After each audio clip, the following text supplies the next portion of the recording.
Hai teman-teman, apa kabar semuanya? Bertemu lagi dengan Sinom Reborn. Di depan saya ada 3 motor address terbaru 2023 ya. Yang pertama yang merah ini adalah address Playful, yang hitam ini adalah Predator, dan yang ketiga masih sama address Playful ya. Dan kita akan simak kelebihan kekurangan dan masih layakkah di 2023 ini. Simak video ini.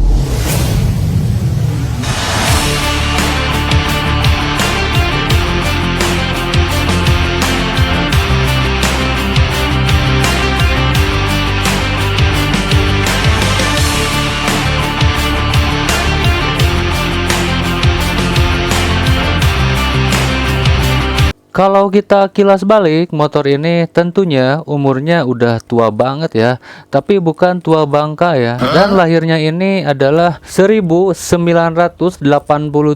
lahirnya di Jepang dan berkubikasi mesin 50 cc 2 tak. Dan kalau kita perhatikan sekilas mirip motor Kymco ya teman-teman. Dan di facelift lagi pada tahun 1995 ya dengan nama P100 dan mesinnya masih 2 tak dan berkubikasi mesin 100 cc. Barulah launching di Indonesia pada tahun 2014 dengan nama Address FI atau Full Injection dengan mesin SOHC 4 langkah 115 cc atau 113 cc.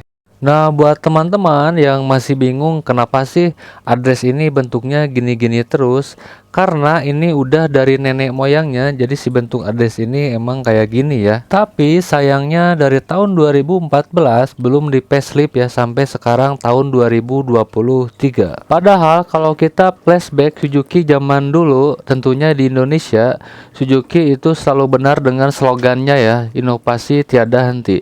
Tapi kalau sekarang Suzuki lagi inovasinya sedang terhenti. Tentunya ini akan menjadi sebuah ancaman kelangsungan hidup Suzuki motor di Indonesia. Dikarenakan Suzuki sekarang lebih percaya ke Suzuki India dan itu udah dari Jepangnya ya teman-teman. Tapi ya sudahlah, sekarang kita akan bahas motor address di tahun 2023 ini ya.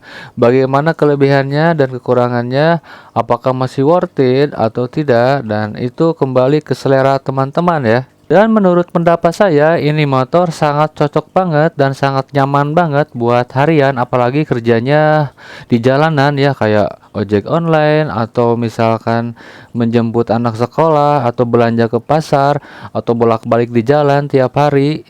Ini sangat nyaman sekali dikarenakan mesinnya sangat enak banget dan bodinya sangat proporsional, apalagi performa mesinnya sangat halus banget dan bagasi sangat gede, dan buat teman-teman bisa nyimpen barang banyak tuh di sana.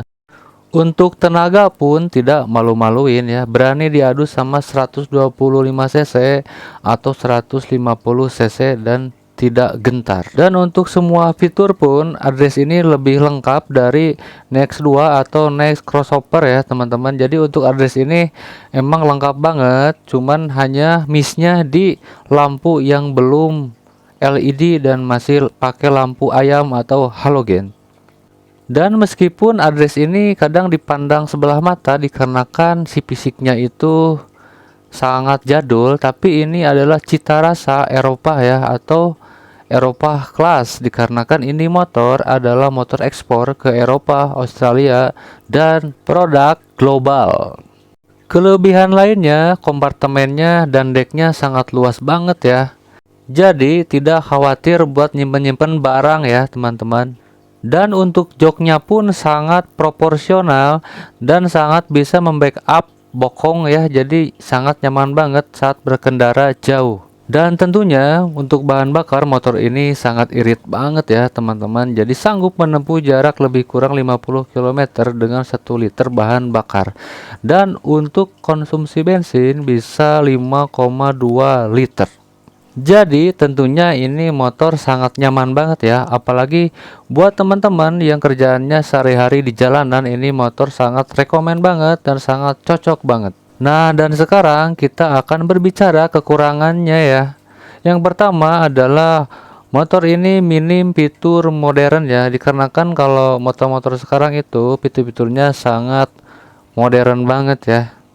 Tapi untuk address ini emang sangat jadul banget, apalagi modelnya itu belum di facelift dari tahun 2014 dan sekarang 2023. Dan sekarang kembali ke selera teman-teman ya, mau pilih rupa atau rasa.